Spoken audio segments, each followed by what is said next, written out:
Thank you, Chair of Chairs. I think in your role as a bishop, you are helping us to get honorable members to come and confess.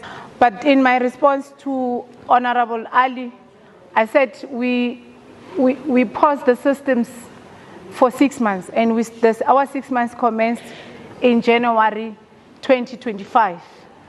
And the system is going live on the 1st of April. So obviously our 6 months is not over. And that's why we've given that allowance of 2 months to check whether the system is a perfect system, looking at our material conditions on the ground. And we are developing the system working closely with the operators themselves.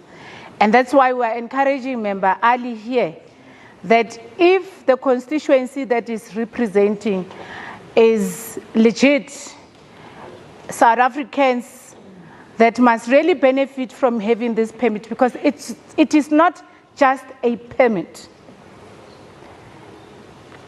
It's a permit to help one bring bread on the table. It's a permit that must change the economic conditions of an individual, and that individual must be a South African first that must benefit. There are a whole lot of issues that I think when we have time will expose honorable members to, that this is not just an operating license that you can just give it to anyone, especially on the e-hailers, because I think we must engage South African those who are participating also in the e-hailing business in South Africa, Member Ali, to understand their challenges, especially with these foreign concepts, that they are regarded as just drivers. And we don't want just drivers, but we want to give our operating licenses to South Africans that qualify so that they are able to change their economic fortunes in their livelihoods. So the cities are responsible to enforce their bylaws. So when you enter an office, a toll lab, to apply for an operating license, it does not mean you must go and operate. You are not an operator. And the law says you must have a permit for you to can be able to operate.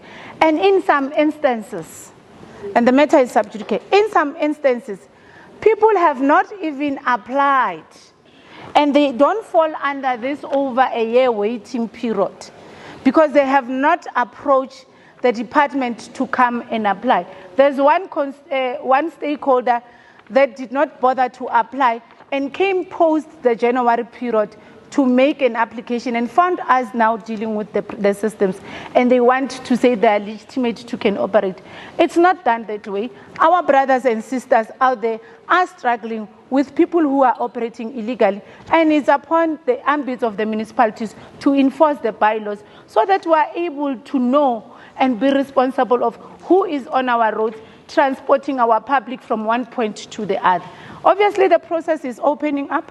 We are hopeful that everybody will come on board so that we assist them. In some instances, it's not their fault.